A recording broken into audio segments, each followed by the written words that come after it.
Welcome to Politics Plus Media 101, the podcast co-founded and co-hosted by John Gunnison and myself, Justin Higgins. As a reminder, we publish episodes every Tuesday and Thursday, and we take a nonpartisan, deep dive look into U.S. policy and politics, along with the most pressing foreign policy issues facing our world today. We regularly host these shows with members of Congress, members of the media, along with members of U.S. and international think tanks. If you enjoy what you are listening to, please consider subscribing to our show on whatever platform you use, along with telling your friends and family about us. So, folks, on Politics Media 101 today, we have a special guest, Joshua Graham Lynn of RepresentUs, an outside organization looking to get corruption out of politics. So John and I will host a discussion where we will learn a lot more about what RepresentUs is doing and how we can improve our political system. So, Josh, before we get into everything, can you tell us about your organization and what your ultimate aim is? Yeah, so thanks for having me, first of all. Psyched to have the conversation with you guys. And the organization is RepresentUs. And what we're all about is in our name. We believe that the government should actually represent everyday people and their families and their interests as opposed to just special interests and party insiders. And so we've cooked up a smart political plan to do just that. And that plan is based on two things, basically. Number one, we've seen that throughout American history, when you want really big change, one of the best ways to do it is to work in the states first, because as we've all seen, the federal government is kind of stuck right now. So we do that. And then number two, we've seen again throughout American history that real change comes when there's a movement. And so part of what RepresentUs does is get millions of people activated, taking action and winning to fix our broken and corrupt political system. So Josh, looking through your materials, like through your website, it seems to me like there's a big focus on these ballot measures, the direct referenda. Am I correct in assuming that you focus entirely in that regard and don't directly support candidates, or do you also sometimes back specific candidates and campaigns? Well, so it's a great question, and I want to just draw a little distinction. So we definitely do use the ballot initiative process to get laws passed. We don't ever support or oppose specific candidates. Sometimes we don't like what candidates or politicians do, but part of RepresentUs's nature is bringing folks together from across the political spectrum. And so because of that, we don't get behind any one particular candidate. We do, however, work with politicians that are willing to work with us. So ballot initiatives aren't the only way we win. We also win when there is a body politic or elected officials in a state that want to see change and can get behind it. And so we'll work with them to make that change.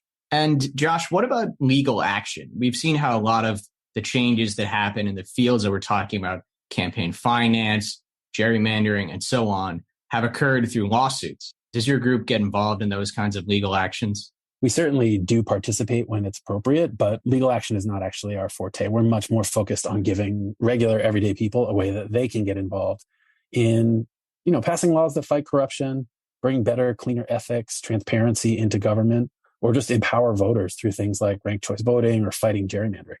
I want to get into the ballot initiatives a little bit. So everybody understands that listens to our show that Florida is quickly moving more and more conservative. But somewhat recently, while it's been a conservative state, there was a ballot initiative for a $15 minimum wage, and it passed with overwhelming support. So through all of your work in different states on different ballot measures, what is something that you've learned that has surprised you about working in this manner? And more specifically, does a ballot initiative provide a better way to cross-cut ideology than maybe a candidate does that's running in an election? Yeah, that was one of the first things I was going to say when you started asking your question. Is one of the things that surprised me is how much we find when you're talking about just the core functions of American democracy, or when you're talking about fighting corruption, or getting politicians to not be so dependent on just their big money donors, but actually listening to the people. Folks from across the political spectrum can get behind almost all of that if we don't approach it as a divisive issue out of the gate. If you just approach it as like, hey, do you think the politicians are actually representing the people, or are they working for special interests or, inside politics? And of course, everybody feels like the system isn't working well. And so we've seen time and again in the ballot initiative process that it doesn't really matter which political party people are with. It just matters what they want. And that's sort of the power of ballot initiatives, right? Is it doesn't have to get so hung up in the ugly politics of candidate races and name calling and, who said what this week. It's just like the policy that we want, we can actually get if we fight for it. That is awesome. And I wanted to follow up there with, in your 10-year report, which was really cool to look through the lessons that you've learned, your goals, your aspirations for the group. I noticed that grassroots campaigning was the first pillar of how you win. And I totally agree with that, especially considering what we saw happen in 2020 when a lot of Democrats did not campaign grassroots door knocking because of coronavirus. The Republicans did down ballot. And we saw what happened with the House of Representatives, for example. Different grassroots groups say it could benefit you 3 points by just door knocking. So kind of zooming out a little bit, when you have a ballot initiative or something in a large state that you're trying to impact, let's say it's California, let's say it's Texas, where it's very, very expensive to actually go and do grassroots efforts, do you folks change the way you campaign and maybe de-emphasize that and emphasize other tactics more? Or is it a one-size-fits-all kind of approach to the different races, the different states across the country? So there's definitely no such thing as a one-size-fits-all approach to passing any kind of law is one thing that I've learned. But I would say that the grassroots work is almost always an essential piece of the puzzle, not just to get a law passed, but imagine you get a law passed and it's something that puts the reins on politicians. We've learned through our history that one of the first things politicians will want to do is get rid of that law. And if there's no public backing, if there's no public support, if there's no grassroots energy behind that law, then you're much more likely to get overturned. That being said, when it comes time to actually have the rubber hit the road and try to get a law passed, money is such an important part of the equation. We have to have well-financed campaigns run by professionals that have been well thought out and are well backed. Otherwise, we end up wasting a lot of people's time and money because the campaign wasn't fully built out from the start. And so it's a really important piece of the puzzle to kind of balance the high level political strategy, political acumen, fundraising that needs to go into a winning campaign with the grassroots energy, the local power. If this isn't something people really want locally, should we even fight for it? Probably not. Like, our whole purpose here is to put laws in place that the people actually want. And so I think it has to be a balance of both. It's just that balance is different everywhere we go. So I guess combining the last two questions then, what ballot initiative or work that you guys focused on really shocked you, where maybe you didn't know what to expect going in, but when you got to speak to the people on the ground, the energy was out there and it surprised everybody with the outcome? Yeah, one of my favorite stories from the last 10 years is the story of the women called the Badass Grandmas, self-titled, or I guess one of their grandchildren started calling them the Badass Grandmas. And they are a group of women from North Dakota, Republicans, independents, and Democrats, all working together because they recognized that North Dakota's transparency and ethics laws were just woefully out of date and weak. And so they had gotten wind of one of our campaigns in South Dakota, the neighboring state, and decided that they wanted to go ahead and make it happen in their state. And so at some point, they reached out to us and said, hey, we want an ethics board and we want transparency laws here in North Dakota. And our team said, that's great, but you're going to need some political backing. And so they went out and they found the right spokespeople locally from the right and the left. And they came back and they said, we've got it. And it's like, okay, well, now that you have that, you're going to need to do some fundraising locally because you have to have local money involved as well. And you're going to need a legal scholar or somebody locally to read the Constitution and make sure your law gets written well. And they did all of that. And what was so incredible about it was every time we pushed them back and said, here's the next thing you're going to need to do, they took the initiative to go do it and ended up making an incredibly successful campaign that is well talked about in the democracy space as one of the times where it actually started at the grassroots. And it just shows that with the right group of people and the right determination, you can not only break down party barriers, but you can change laws. And you can change laws that, like, now North Dakota has some of the nation's strongest ethics and transparency laws, where we know who's funding what candidate. We know which politicians are taking money from what special interests. And that is the first step in cracking down on corruption. So Josh, when we talk about money in politics and how special interests influence the behaviors of public servants, public figures, often we're not talking about the money that is donated directly into campaigns, but instead the money that's spent by outside groups. This is the fastest growing part of the campaign finance landscape, and it's almost entirely unregulated as a consequence of the 2010 Citizens United versus FEC Supreme Court decision. I want to ask you something that I think is on the minds of lots of people who care about this. And that's whether all of our efforts to try to change the way this stuff works are futile. Because the Supreme Court seemed to have a real commitment to the idea that campaign or issue related spending by outside groups is entirely protected by the First Amendment. And they seem likely to strike down any kinds of regulations, restrictions, or rules that we would try to implement in that space. It almost seems like there's no way that we can win when, even if we got legislative action at the state, local, or even federal level, we expect that the Supreme Court would just strike it down. So much mainstream campaign finance law has now become illegal. Is it hopeless? I mean, I don't think it's hopeless. Look, in the last 10 years, we've had 160 victories in cities and states across the country. And every single one of those victories matters. And in most cases, like I'll talk about our very first victory in 2014 in the city of Tallahassee, Florida. Ethics Commission goes in place. Over the next 2 cycles, there's an FBI investigation because there was a whole lot of stuff going on that nobody could see before.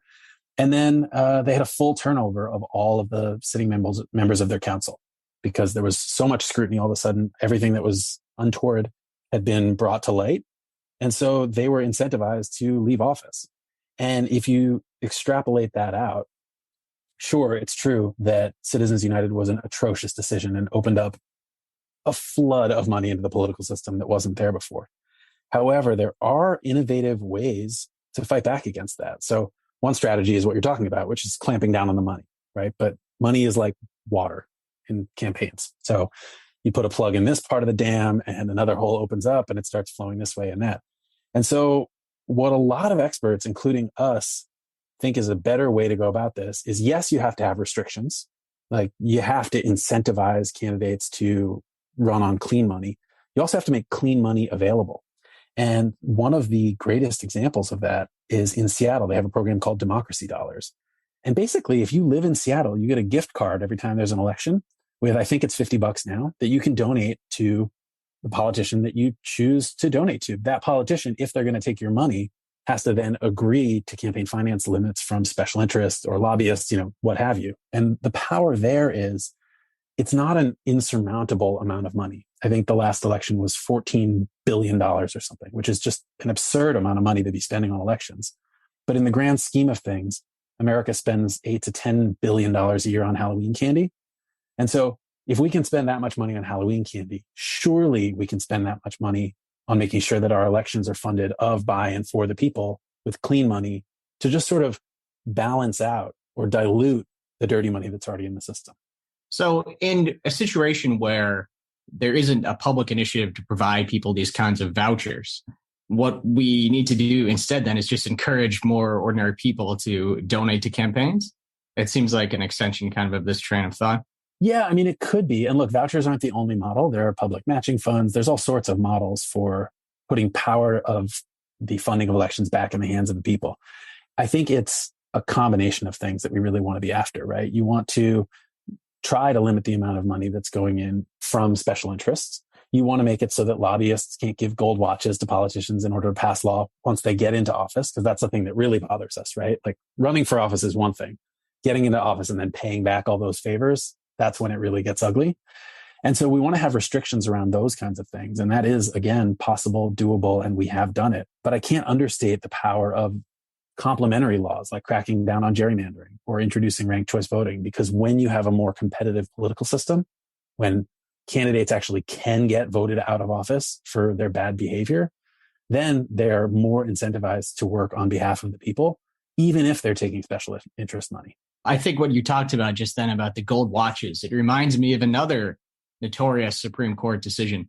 And that was a decision to vacate the conviction of Governor Bob McDonnell of Virginia, someone who had been accepting lots of gifts from lobbyists and using his office to provide favors, hosting events for this lobbyist at the governor's mansion and so on. Yeah. And Governor McDonnell was convicted in the criminal justice system. But when the Supreme Court had the opportunity to consider their appeal, they vacated the conviction. And I think what's most extraordinary, something that really needs to be focused on and emphasized, is that this was not a 5-4 decision like the Citizens United decision. This was a unanimous decision. This was all of the justices that were appointed by Republicans, plus all of the justices that were appointed by Democrats that agreed to let McDonnell off the hook. And it seems to me that if McDonnell wasn't guilty of accepting bribes, it's hard to imagine how we can have any kind of functioning bribery laws at all. They seem to want to introduce a standard that's something like a written explicit quid pro quo. And that's not really the way the world works, is it? I mean, when people are giving bribes, do we expect them to write up a contract saying, you will do this in exchange for this? It's just not a realistic understanding of how the world works and how government and politics function. And just like I said, when the Supreme Court makes a decision like that one, you have to wonder if the whole thing really is futile. Again, don't you, Josh? And again, unanimous, Republicans and Democrats appointed justices. So I won't comment on what the justices were or weren't thinking in that particular case. But I will say it is absurd. I agree with you. It's absurd. You're not going to ever get like a big stack of money with the label, this is a bribe on top of it, right? Like that's just not how the system works. But if you all remember famed super lobbyist Jack Abramoff, got in a whole lot of trouble for his dealings. What he said was, as soon as you offered a job to an outgoing member of Congress, that was when he knew he could get them to do whatever he wanted.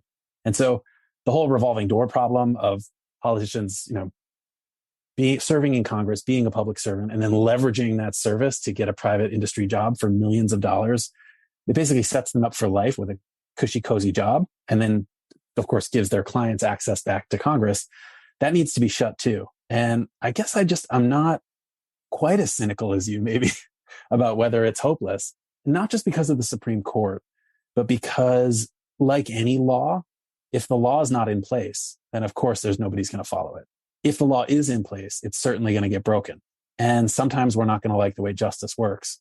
But I don't think that means we shouldn't have the right rules in place. It just means we need to put the rules in place and then do our damnedest to make us stink when they're not being upheld.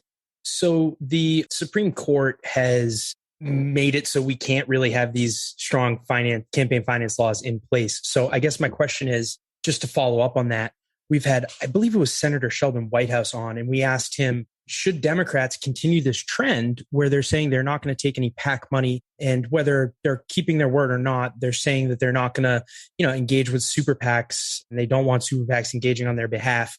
And we asked him, should Democrats continue this? And as you know, he's a big anti-corruption, big finance reform guy. And he said, no, it's equivalent to, they should not play this game. They should take the money wherever they get it, because just limiting your access to clean money, as we've been talking about, is basically unilaterally disarming and giving the opposition a leg up. So considering that is the paradigm where you have politicians who view winning as a zero-sum game, and many of them are reluctant on reducing their ability to fundraise to clean money, even if ideologically they're in favor of it, how do we get them to adhere to this and do as they should do, and not only wanting people to do as they say?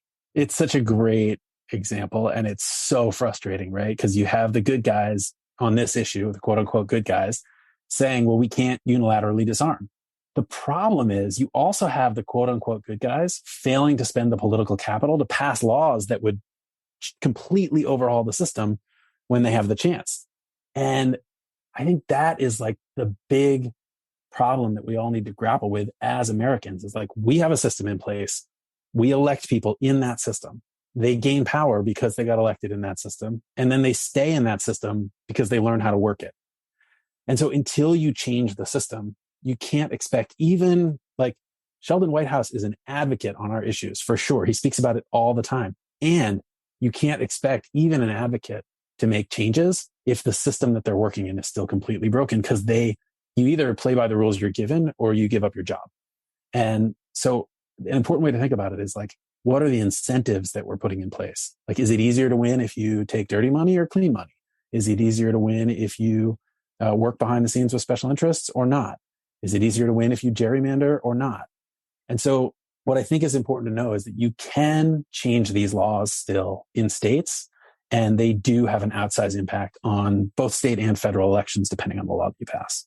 I think that this framing that Justin introduced about whether candidates accept money from PACs is very misleading and leads to a lot of misconceptions about what's going on in campaign finance, doesn't it? Because the money that a PAC would donate directly to a campaign isn't really the problem. It's still subject to a lot of limits. And the real problem is the outside spending.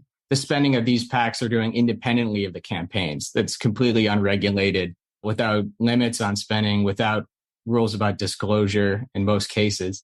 I remember during the 2020 Democratic presidential primaries when a number of the candidates kept on saying, I'm not going to accept any money from super PACs into my campaign.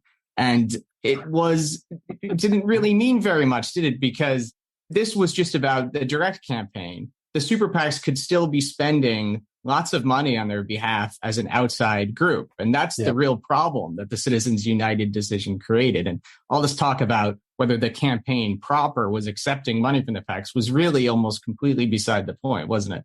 Absolutely. Like, to your point, saying that you're not accepting money from a super PAC is ridiculous, because super PACs don't actually give money to the campaigns. They spend money on behalf of the campaigns, and then they use it as a big threat on the back end. I can't tell you how many times we've heard stories of sitting politicians saying something to the effect of, I would love to get behind proposal A, B, C, whatever it is. But if I do it, there's a super PAC out there that's going to clobber me in the next election. And they've already told me. It's like, it's not a bribe, it's a threat, is kind of the way that they've been framing it. And it's true. It changes outcomes in a way that's not good for the people. Sounds like extortion. It really does. Yes, extortion, just like Justin said. I mean, but before you do this, John. Yeah, go on. Go ahead. Elizabeth Warren did say she would disavow super PACs spending on her behalf in the 2020 campaign. And then when she started to run out of money, she flip-flopped and refused to disavow super PAC spending on her behalf. So I did just want to clarify that, John. Yeah, well, and again, her disavowing what the outside group is doing on her behalf is totally meaningless. I mean, she couldn't even do that, though. That's the problem. It's illegal, supposedly, under Citizens United for her to coordinate with the PAC. So, right, with a PAC called the Warren PAC. Yeah. I mean, if she's telling the PAC what to do, that would be. And illegal. To be clear, it's not just her. I mean, we're picking on Elizabeth Warren, but like, it's literally all of them. They all have a PAC with their name on it. They all have a super PAC with their name on it. There's all sorts of coordination going on. Maybe it's not between the actual candidate and the person who runs the PAC, but you know damn well the staff is talking to each other. They're probably going out to drinks. They're like, of course they are. And that is absolutely part of the problem, because from their perspective, they're just trying to get their candidate to win. Yes, this whole conversation about whether the campaign was taking money from the PAC was all a big misleading distraction. And I think it's led to a lot of unfortunate misunderstanding of how the campaign finance world works. I wanted to say something about this extortion element, because we're talking about these different buckets of corruption, right? So there's bribes, there's threats, like you said, when the outside group is looming with the sort of Damocles over a candidate or a campaign if they don't behave the way they want them to. And then there's the reverse of that, which is where it's the public official that's threatening the outside group, right? And that's like extortion. And there was an example of a big event that happened in the news, and a lot of people interpret it as being a bribe or a threat. But I'm wondering if it's extortion. And this is the $2 billion investment that the Saudi Public Investment Fund made in Affinity Partners, which is the new investment group run by Jared Kushner and some of his associates. And everyone said the Saudis bought off Kushner, right? They gave them a gift in thanks for the good treatment that they got. Or they gave a gift so they can get good things in case Kushner and Trump come back to office. But I'm wondering if it might be a little bit different, this dynamic, if it's really almost more like extortion, because there was a previous incident when the Qatari Public Investment Fund, which is called QIA, Qatar Investment Authority, turned down a request for financing from the Kushner family. And very shortly after that, Kushner, in his public role, endorsed public policy that significantly damaged Qatar. And I'm wondering if that might be the dynamic that's driving these kinds of investments. The payment that the Saudi PIF are making to Affinity Partners is perhaps more like an insurance payment or a protection payment than it is like an ordinary bribe. That they're acting in a defensive way because they know that they'll have adverse impacts if they don't make these investments. Is that the kind of thing that you sometimes witness? We talk about the outside group as being the bad guy all the time, but sometimes the public official can extort them. Yeah, I mean, you probably know the phrase protection racket from the mob days. Maybe it still happens now. It's like ye olde mob days. It's just like a protection racket. And it's part of the reason that a lot of savvy mega and multinational corporations don't just donate to politicians of one party.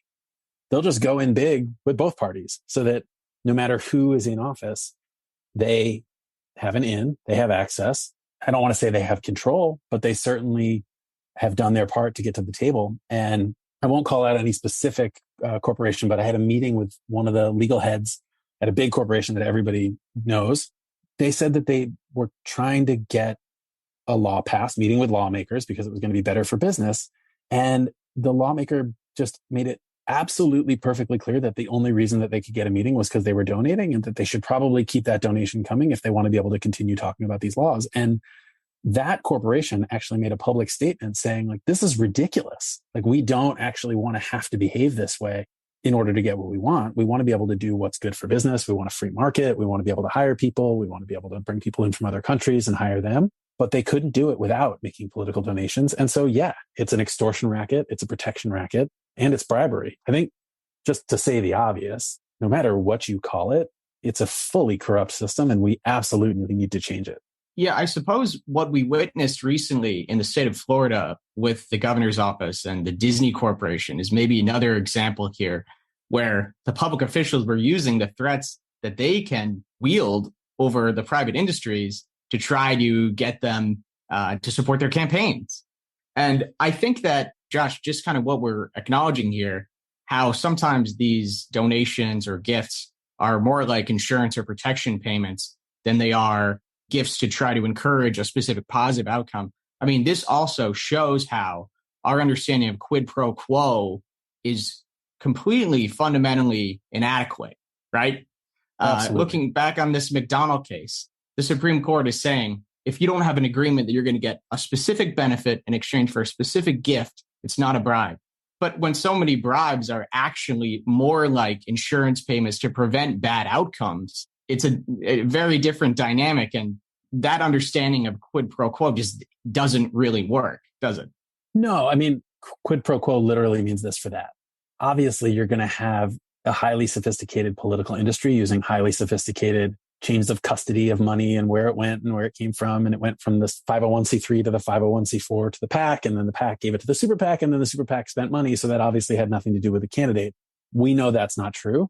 And so clearly we need a broader definition of what bribery is. And we need oversight, access, transparency, and strong laws, strong ethics laws to make it clear that when there is bribery, it gets caught and prosecuted. So I wanted to switch, Josh, to another form of broken government, or at least a lot of people think there's broken government on the right or on the left, and probably differently, but voting laws, right? So there's been a big push by the Democrats. I'd argue it was a messaging bill for HR 1 last year. I think it started and it kind of fizzled out with a speech in Georgia. But that brings us to Georgia. There was voting laws that were passed, the Major League Baseball voting laws that some viewed that would restrict access to the polls. Major League Baseball pulled their All-Star game out because they were afraid of player backlash. And it caused this major media storm. Everybody's since forgotten about it, but now we have the elections coming up in, 3 months, we'll have elections. So I want to get your take, and you don't need to get into the nitty gritty on the different provisions in the Georgia voting laws, but do we think that the voting restrictions that many argue would be the result of the new GOP voting laws in Georgia, will they actually dampen turnout and make it harder for people to vote? And how should we view these laws in the greater paradigm of trying to enforce accountability, prevent voting fraud, things of the sort? I would separate, will it dampen turnout, from does it make it harder for people to vote? Because absolutely it makes it harder for people to vote. And it's intentional. There's no version of it where it's not intentional. And if you look at the maps, if you look at where people vote, if you look at how people vote, it's just like gerrymandering, right? You could say like, oh, well, they're just drawing voting districts. And so, it doesn't actually change the outcomes. It's just like, that's the way people vote in that area of the country. But that's pretending that our political system isn't loaded with trillions of dollars of highly competent political operatives and sophisticated algorithms to figure out exactly where people vote. And they're using that same technology to figure out exactly which voters they want to make it a little bit harder to vote. And so I think we have to just acknowledge that they are putting barriers in place that make it more difficult for people to vote. And it's not that voting should unequivocally be quote unquote easy. It's just that we should have equitable access to the polls, right? Like if you're a voter, you should be able to get to the polls without having to jump through hoops. I think a lot of people don't realize though, is that there are just better voting systems in America that just work better for everyone. And Colorado is the gold standard. They use 100% vote by mail. They call it vote at home because everybody gets a ballot sent to their house. You have 2 weeks to fill out your ballot. You can discuss it with your friends. You can read all the ballot questions. You can even Google your candidate while you're sitting at home. The voter turnout in Colorado is higher than anywhere else in the country. They have the lowest fraud rate because everything is signature matched and barcoded, and there's a panel of judges from the right and the left overseeing everything. It costs less. They have higher turnout. They have lower fraud and better results for the people. Like the people actually like it better. And so I would say instead of getting into the sort of either or conversation of like, do we get to have integrity and security or do we get to have access? The truth is that with sophisticated modern voting systems like in Colorado, you can have both. And the only reason that we're not getting both is because at some point or another, it benefits someone in politics to not have both. So to follow up on that, and I wholeheartedly agree, but to make things worse, right? Now it's this national movement by certain politicians to discredit voting by mail in the system that you just outlined. Mm-hmm. So from your perspective, from Represent Us's perspective, how do we go about changing the attitude, the narrative in some corners from vote by mail being a Trojan horse for voter corruption into it really being potentially one of the gold standards in oversight and anti-corruption? And do we look at this nationally? Do we not? Do we take a step back and look at it state by state? And if we do, what kind of tactics do we need your group to employ, but also others, big donors that may be listening, celebrities and people with these platforms? What should the overall strategy and approach be? So first of all, we should celebrate Rhode Island and Vermont for completely overhauling their vote by mail systems over the last couple of cycles. Vermont passed near Colorado style vote by mail. Rhode Island just completely overhauled their access for voters. So if you live in Rhode Island, congratulations, you can get a ballot by mail and you didn't used to be able to. Kudos to the people on the ground who made that happen. I'm proud that Represent Us was a part of that, working with locals and local politicians to do the right thing. So strategically, is it possible to change it? Absolutely. And we've shown it over and over again. The crazy thing is this whole conversation around fraud is just, of course, there's going to be cases of fraud, right? Like some jerk is going to try to commit voter fraud. But I believe it was in Texas, the attorney general spent $24 million of taxpayer money. They looked over and verified 17 million ballots, and they found 16 cases of fraud for $24 million. It's actually not an easy story to Google, but you can go find it. Texas Attorney General, voter fraud. And what's crazy about that is like we throw around terms like voter fraud is 1 in a million. It's actually 1 in a million. Like it's literally 16 out of 16 or 17 million votes. There was fraud. And so we need to get comfortable with not having that conversation because there is no conversation. Like voter fraud is not a problem in this country. What is a problem is we need to have integrity. There has to be checks in the system. We want to make sure that our systems are perfectly secure. Absolutely. But the problem that we should be solving for is politicians and special interests trying to rig the voting systems to benefit one party or another. I think that's the much bigger problem. And part of the solution is getting people comfortable with vote by mail. When we talk about this discussion about voter fraud, it's hard to escape the current reality in that one particular political party is pushing this view very aggressively, and the other is rejecting it and combating it. And this has become such a major feature of the U.S. political landscape, especially since the time before, during, and after the 2020 presidential election. So I know that Represent Us tries to avoid explicit or direct partisan entanglement and has tried to operate as a nonpartisan group as best as possible. But when it comes to some of the biggest issues that you're involved in, it's very clear which political party stands on the side that your organization agrees with and which one doesn't. I mean, listening to you talk about voting by mail and voter fraud, it's pretty clear. So what's your thinking about that right now? Is it inevitable that you've become a little bit more partisan aligned? I mean, think of it this way.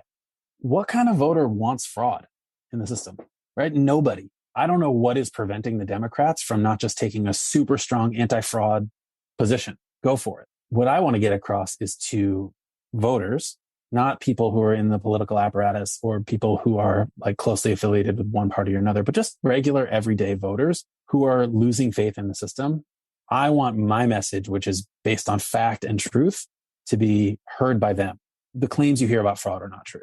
And that's just really, really important to underscore. However, from a political party perspective, I think the Democrats have a huge opportunity to just flip the whole thing on its head. Start talking about fraud. Go for it. Like, let's have the most secure elections in the world. Who doesn't want that? Everybody wants that. And so I think there's this thing that gets mixed up where like the political parties have this massive megaphone. We're all following the horse race of what politician's going to win next. And a lot of times really common sense stuff that everybody just agrees on gets wrapped up in this like, well, the Republicans are the ones who are anti-fraud and the Democrats are like pro everybody should be able to vote whenever. And so if you're for voter access, then you must be aligning with the Democrats. It's like, no, I'm just for democracy and wish that the two major parties could do a better job of standing up for that. Just to be really clear, one party has clearly gone anti-democracy in terms of like the actual structure of the party, and the other party is upholding democracy. And so I don't mean to say that both parties are equal in this conversation. I just mean to say that if you're pro-democracy and one party happens to align with you, that's good for that party. Doesn't change the way I think about it. Speaking about the two major parties and partisanship, I'd be remiss if we did not discuss a potentially major, potentially minor, but certainly interesting and amusing story from the news this past week, which is that a group of relatively well-known public figures, including Andrew Yang, Christine Todd Whitman, Michael Steele, announced that they are going to try to create a third party that can be competitive nationally in the United States that they've called the Forward Party. They made a big announcement this week.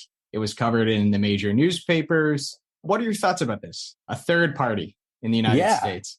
Some of those folks that you mentioned are on our advisory council. We work with them closely. And I think it's phenomenal that they recognize that more than half of Americans in some of the more recent polls are not affiliated with the two major parties anymore. That's something that gets overlooked a lot, right? Like you hear 50% of Republicans think blank and 60% of Democrats think blank.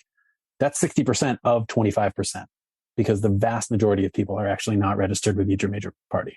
I think there's also a feeling in the air that many of us share, which is that it is time for a different perspective, some more competition, some better choices for voters. So I really commend what Forward Party is doing. I think my message would be those victories that Forward Party is going for will not come fast enough without the kind of structural and systemic reform that we're talking about here. So like without ranked choice voting, without cracking down on gerrymandering, the Democrats and Republicans have a two-party duopoly in this country and they have a lock on the system. And so great people doing an awesome thing, but we also need structural reform. And that's part of why it's part of the Forward Party platform. I guess the question though is that I have, Josh, and I'm always thinking about this. Is a third party really viable though, without nationwide, for example, ranked choice voting, without the laws that you just outlined for campaign finance? Because like the studies that we discussed about grassroots and adding 3 points, it's also shown that for a federal candidate to be viable when they don't have a state and local candidate in the same ballot on the ticket, it can reduce their voter turnout by 3% in that specific area. So that is to say that having somebody run for dog catcher, for school board, for city council, all under the same ticket, going out and meeting people, getting people on their good side, reaching these independent voters that you said are the vast majority of folks, really does influence everything up ballot as well. The real succinct question is, I worry that these things get a little bit grifty, and ultimately that they're taking away money under the guise of being a third party, which just isn't possible in our current system. And they're taking away money from groups like yours and other nonpartisan groups focused on anti-corruption ballot initiatives when you folks could spend the money better. So how do we balance the two? It's a generous statement. I'll take it. There's a not very well-known study about philanthropy around democracy. And that is that if you look at the total amount of philanthropic dollars in the US that goes towards education, environment, healthcare, things we all care a lot about, it's between 15 and $50 billion a year. When you look at the total philanthropy for democracy that is not spent on any candidates, it's around $200 million a year. So 200 million versus 15 billion. And I bring that up to say there is so much upside opportunity for investing in democracy and structural reform. Like I talk about our 160 victories. Those are on a shoestring, bootstrapped, like scrappy campaigns pulling it together. And we know that we have a winning formula. So if there was a much, much greater investment, imagine 10xing that investment, you would have 10 times more reform happening more quickly, and you would absolutely grease the wheels or pave the way for groups like the Forward Party, which, look, I'll just say, they've got the thing that I love about what they're doing is that they have actually brought Democrats and Republicans who are both disaffected into one umbrella. And that is cool, and it's different. And it's different from some of the other parties where it's actually been more about being at the extremes, right? Like the left isn't far enough left and the right isn't far enough right. So we're going out there and making another party. These guys are very much about bringing common sense thinking back to the middle. Do I think they'll have a lot of hurdles to get over because of the structural impediments? Absolutely agree with you. They're sort of stuck. And I do know that they've had some clever strategies in a couple of key races to make space for themselves. But I think everybody's fear is the good old spoiler effect, right? Where you end up, if you're run as a third party, then you're taking votes away from one of the two major parties and you're causing the candidate that people like least to win. And it happens all the time and we all get frustrated about it. And so there has to be a better way. And that better way comes in the form of different voting systems, like ranked choice is one of them, but there's approval voting and fusion voting. There's a lot of ways to slice it. We happen to think that final five voting, the combination of nonpartisan open primaries and ranked choice voting, is the best option. So I'm going to save my question about ranked choice voting. I want to ask you about strategies for a third party under first past the post first. So something that I've noticed when looking at electoral systems that have first past the post is that it is possible, indeed, for a third party to be successful. I've looked at some examples and I've noticed a commonality. So in the UK, you have the Scottish National Party, right? They're actually the third largest party in parliament now. They have lots of seats. In Canada, you've got Le Bloc Québécois. In the United States, we functionally had three parties in the mid-century because of the Dixiecrats.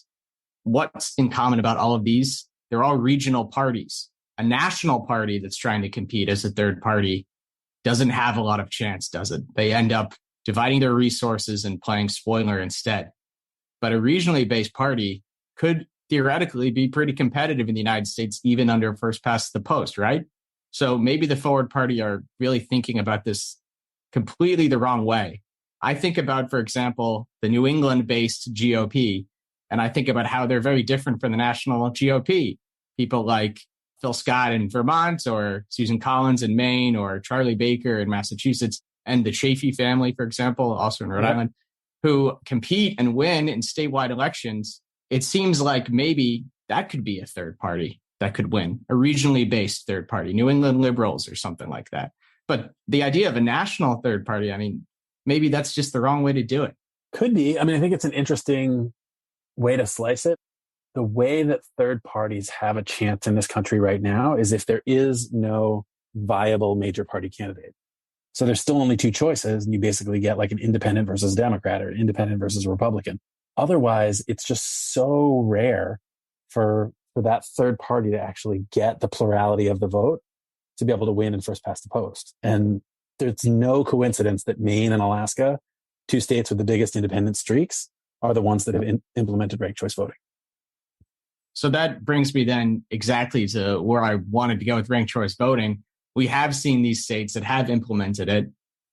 How is it working? What kind of difference has it made? Have we seen third party or independent candidates win elections and be competitive under ranked choice voting in those states or not? So be competitive. Absolutely. Even more important than whether or not they're winning, because there hasn't been a lot of elections, right? But if you look at what the major news sites are saying about Lisa Murkowski now, they're calling out that Murkowski no longer faces an extreme partisan primary threat. And so it allows her to govern to her conscience or to what her people want and the reason she got elected. And what's so powerful about that is it's this whole idea that you as an elected official need to appease the most extreme wing of the party in order to stay in office, right? Like if you don't pass that law, you're going to get primaried. We've all heard it. Like she's going to get primaried. They're going to get primaried. When you introduce these reforms like ranked choice, all of a sudden you take away that single party primary threat and you put into place something where the politician actually just has to get the majority from the most number of people in the state. So they have to get more than 50% of the vote. And in order to do that, they have to have some extremists and some moderates and some people from across the spectrum supporting them. And so it really, really shifts the dynamic. And I think that's what's most important. We probably could have used that 15 years ago, but yeah. My former boss, now I'm more of an independent, my former boss came up in the Tea Party wave and he got too far extreme for his district in Kansas. So ultimately Roger Marshall took his place. But it's good to hear that we actually have an example of Lisa Murkowski or somebody benefiting from a reduction in extremism from the primaries. That is good. It's optimistic. I wanted to ask you, though, moving to 2022, what issues are you looking at that we should be aware of and that are really important that may be flying under the radar here? I'm going to give you two, and they're related but separate. So the first is we haven't talked much about gerrymandering. And this is like the scourge of our political system, right? The fact that politicians can just draw voting districts to cut out people who don't vote for them is absurd. The reason we don't talk about it is because the actual redistricting only happens once every 10 years and it just happened. So everybody's like, oh, well, that's done. Now we don't have to worry about it for a while. But that's crazy. Like we have a huge opportunity right now to pass independent commissions, to actually do better and ultimately work towards multi-member districts and proportional representation. But there are ways to address gerrymandering. I think it's hugely ignored at our peril, except when it's happening once every 10 years. So that's thing number one. And then thing number two is the new Supreme Court case looking at the independent state legislature theory, which would, as you guys probably know, completely blow up the idea that independent commissions have power over the state legislature to draw lines. So we're watching that really closely. It's called Moore v. Harper, and it's a really dangerous precedent that it would set for the country. So we're watching that closely as well. So Josh, I want to ask you about something that's a little bit abstract then, but what you just said made me think of it because we're talking about these big constitutional questions, independent state legislature theory, the basic functioning of our electoral system, something like the census that occurs only once every 10 years. Something else that's actually never occurred since the 1780s is a constitutional convention.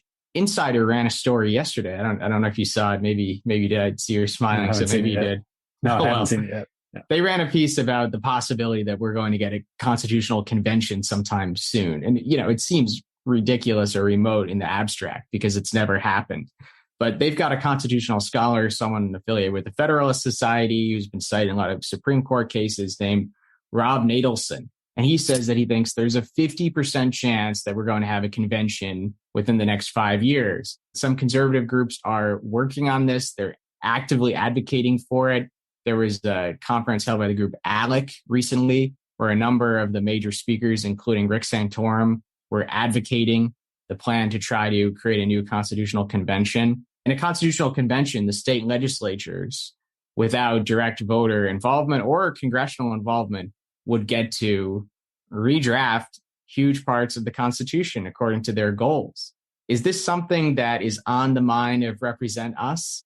I mean, it's really ironic that we're talking about a constitutional convention because 10 years ago when we started our group, there was so much talk about the 28th Amendment and a constitutional convention to deal with the problem of Citizens United, the exo flood of money in politics. And so I don't think it's likely to happen. And I think if it does happen, we're at a pretty dangerous time for that kind of thing. Because like you said, it basically just, you take the Constitution we have, you throw it away and you write a new one.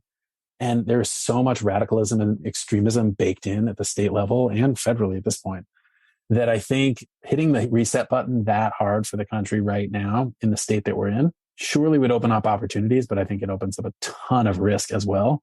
And ultimately, it's probably not the best path forward. So, Josh, this possibility, I mean, whether or not it's real, it's hard to say. But again, it would give all of the decision-making power to the state legislatures. It's not the normal operation of politics that we're used to, where we can affect change through the ballot measures and so on in the domain that we're discussing. Yeah. So does it reiterate the importance of partisan control of state legislatures? And if this became more and more of a tangible possibility, would it challenge Represent Us's nonpartisan, non-direct endorsement of candidates approach? Are you talking about the independent state legislature theory? Yeah, I'm saying if there was a constitutional convention, the partisan control of state legislatures would be what matters the most. Yep. And would it inspire you to take a more direct approach to partisan campaigns for state legislatures? Surely, if there is a seismic shift to the order of Moore v. Harper coming down on the really extreme side, or if there's a constitutional convention, certainly some changes could happen that would make Represent Us have to change our strategy. That being said, I just bristle at the notion that it has to be thought of as a partisan thing. I know that in the current structure, there is a partisan divide of like what would happen in a situation like this. But ultimately, I would be totally comfortable with the Liz Cheneys and Adam Kinzingers and the McCain Republicans having a hand in that kind of redraw of the Constitution, because they brought a pro-democracy, pro-America perspective to everything that they did and everything they do. And I think the problem is that so much of the Republican Party right now has just been overtaken by an extreme version of it that is not representative of conservatism. It's not representative of really anything that we've come to think of as patriotism or pro-America. It is an extremism. And, you could see it on January 6th. You see it in people leaving death threats for election administrators in their town. It's like town level county clerks are getting death threats from radicalized people. And so while unfortunately that is partisan, I don't think that it means that partisanship always has to be that radical. It's just the moment that we're in, and it's a terrible one. For Represent Us's place in it, our role is going to continue to be fixing the root cause of the system, because we certainly didn't get to this place that we're at without help from the broken system. So considering what you just said, and Brad Raffensperger is another example of a good Republican that stood up for the rule of law and got all those death threats. I think they had to move, I don't even know, like out of his house and all this stuff, crazy stuff. But considering how negative of a tone that comment just had, which is realistic, I would agree with you that it's a realistic view of where we're at. Why should we be positive? What do we have to look forward to that your group's doing, that other groups are doing? Why should we have hope? Every week, my organization sends out an internal memo. We call it our Monday memo. And it underscores not only the work that's being done around the country, where we see things like a quote from election administrators in Wisconsin saying, "Thank you so much for your work. This is the first time in my 20-year career that anybody has ever spoken out for me and said, thank you for the work that you do." So on a small scale, it's those little victories where we're actually changing people's hearts and minds that make a huge difference. That gives me hope. The other thing that gives me hope is that there is a movement of people across this country fighting to change laws and winning. And so when I talk about the 160 victories we've had, or the 5 so far this year, or the 6 more that we hope to have this year, those changes actually matter. And if you look at how change happens in the United States, it sometimes is the long haul that ends up making the biggest change. And we are one of those groups. This is a fight that, like many of the biggest civic and cultural issues in American history, may take decades or a century to fully resolve itself. But if we don't invest in the long-term fight at the same time as winning the short-term battles, we're going to keep finding ourselves in the place that we're in. So I find hope in knowing that when we assert ourselves in a specific place to pass laws that are popular with conservatives and progressives, not only can we bring those people together, but we can win. And when we do win, that often inspires the next victory, and it actually changes people's lives for the better. So that's how you can feel hopeful. Well, Josh, I just wanted to thank you very much for joining us today. We get to learn a little bit more about your organization, Represent Us. the nice 10-year report, and also your views on these issues that really aren't partisan. So hopefully through your work, through others' work, we can kind of tone down the polarization and come back shaking each other's hands, regardless of whether we're Democrats or Republicans, and just agreeing on good governance, I think would be amazing. Absolutely. And John and Justin, what a smart and interesting conversation. I really appreciate you having me here. Thank you very much, Josh. Well, folks, thank you for joining us on Politics and Media 101. Our next show will be next Tuesday, discussing inflation, sanctions, foreign policy, driving up prices at home and abroad. Until then, we hope you all have a great morning, evening, or afternoon, wherever you may be.